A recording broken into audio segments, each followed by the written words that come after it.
Cabinet Minister of Fisheries, Animal Husbandry and Dairy, Sri Rupalaji, Honorable Telangana State Fisheries, Animal Husbandry and Dairy Minister, Sri Talasani Yadavji, Member of Parliament, Jahirabad, Sri B.B. Patil Sir, Member of Parliament, Dr. Ranjit Reddy, Joint Secretary, Dr. O.P. Chaudhary Sir, ex-trustee and CMD Rudrani Infrastructure, Sri Vivek Deshpande ji, my colleagues on dais, special invitees, distinguished guests, my CLAPMA members, friends from media, ladies and gentlemen. It gives me a great pleasure to welcome you for this 54th Annual General Meeting and 62nd Symposium for CLAPMA of India, today in Hyderabad, Hotel Taj, Deccan. On behalf of CLAPMA and its board, I extend my sincere gratitude to honorable dignitaries, special guests, and expert speakers for their gracious presence from all over India. I am really proud to be part of this industry because of one single reason. Ours is the only industry which has not been globally affected because of COVID-19. If you see any other industry, there has been a lot of shutdowns, job lost, and even there was a degrowth in their performance and economics.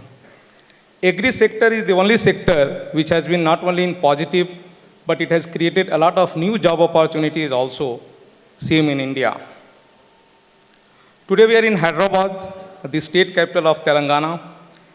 Mantri ji has just told about the state things. Hyderabad is also known as the poultry hub of India. As a state, 3.5% of India total geographical area and 2.9% population are there in Telangana. It ranks 12th combining both, and it was 29th newly formed state. Okay. The state is really blessed with a very rich livestock. Almost 5.52% of the country, cattle and sheep population are there in this particular state. Almost 2/3 of is rural economy, rural public, they are dependent on the agriculture sector. Around 29 lakh families in Telangana, they are engaged in livestock sector for their livelihood. The value of livestock produce in the state is close to 12,400 crores, and it contributes 4.86% of the state GDP. Now, if I talk about the global population, by 2050, we are going to face the increase of close to 35% of growth in human population. To feed that population, crop production will need to be double. The population should match with population growth as the developing world, they need enough meat and protein to be consumed. Trading on this tightrope is not going to be an easy task, and it requires a major shift in how we are consuming and producing our food today. We are going to talk on this vital subject in our tomorrow's symposium, Feeding the Growing Livestock Population. We would likely to have 9 billion human population by mid of this century, more than 2 billion additional mouths to be fed.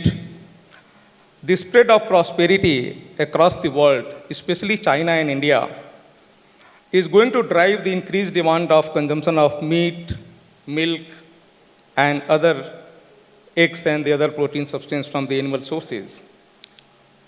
We need to, for meeting this demand, we need to grow the soybean and the maize to feed these cattle, pigs, and chicken of this region. If these trends continues, the double jeopardy of population growth and richer diets will require us to double the amount of crop we grow by 2050. At the same time, we urgently need to cut greenhouse gas emission, because that's also one of the challenge, because we have already said from the agricultural sector, and at the same time, deforestation also, converting those lands for agriculture to keep and maintain the global warming, and which should be below 2 degrees centigrade. India livestock plays an important role, and it contributes almost 4.11% of the GDP and overall 25-26% to the agri GDP. Around 20.5 million people depends on livestock, and our industry generates employment of 8.8% of the total population, which is close to 12 crore Indian. India is steadily witnessing an increase in livestock population, and per animal productivity is increased due to improved genetics and nutrition. As per one of the survey in 2012, we have witnessed the increase in cattle around 0.83% and buffalo by 1%. But there is an increase of almost 42% of the milk production. Not only that, 32% of per capita milk availability has been increased. Our animals' productivity has gone up by 40%. So these are some of the statistics shows that we are really doing great in our livestock performance. Still, we are much below than the global average. In India, only 27% cattle produce 78% of the milk. That is one of the statistics. The milk production with a growing CAGR is 5.6% in the country with almost 198 million metric ton in the last year. The egg we produced also almost 103 billion with a growth of 7% CAGR, and meat production is by 5%. We produced 8.1 million metric ton of meat last year. Poultry meat alone constitutes almost 49% of the total meat production. Now the challenge in India is already witnessing a gap between demand and supply of feed, fodder, and concentrate to meet the requirement of this increasing demand. As per the data of NINAP, there is going to be deficit of green fodder, dry fodder, and concentrate to reach 40 million metric ton, 21 million metric ton, and 38 million metric ton by 2025 respectively. Similarly, for the poultry industry, the requirement of maize is around 23 million metric ton, and by adding together the other allied industries, it's going to be 32 to 35 million metric ton. This is what currently India is producing. If we are going to see the meeting requirement by 2050 or even in the coming years, this is going to create a huge pressure to produce or to double the crop production of both maize and soybean to meet this demand. Our Honorable Minister has a very important suggestion, and his vision to mitigate this challenge is one of the great, I think, initiative by our ministry.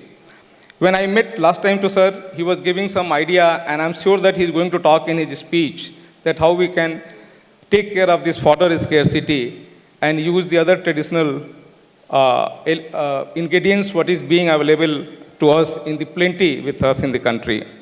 One initiative of Animal Husbandry Infrastructure Development Fund. I think this is something a great we all should be proud of. This is, government has sanctioned more than 15,000 crore, and most of the beneficiary of this scheme are sitting here. Tomorrow, the team is there from Central Ministry. They are going to talk on that. Under the able leadership of our Secretary, our JS, Dr. O.P. Chaudhary, JC, Dr. Sujit Datta, our Assistant Commissioner, Dr. Lipi is sitting here. They all are taking it forward, and this is something for us, all of us sitting here. Now I was talking about gap in the demand and supply. I think my colleagues, Mr. Vijay Bhandare, he has already addressed this about the current scarcity of soybean meal. Okay. This is one of the classical example of the gap in demand and supply. My sincere thanks to our Honorable Minister Rupala sir for just taking this ownership and just protecting our industry. He has become a custodian and guardian of our industry to make sure that we are all going to get this product to be imported. Each and every day, all these steps, I think whole office, Dr. O.P. Chaudhary sir, we are sincerely thanked and we are obliged for your all support in this particular regard. I strongly believe that if you are going to take care of your own home, the whole world is going to support you, and this is what has happened. So when we got the blessings of our own ministry, when Rupala sir has taken it, that yes, we have to do that, then we got all the other associated ministry allied with that, and they all have supported us. Sir, thank you so much for saving the industry and for this great achievement for us. Now, further, the challenge of food security worldwide has also been aggravated by biofuel subsidies.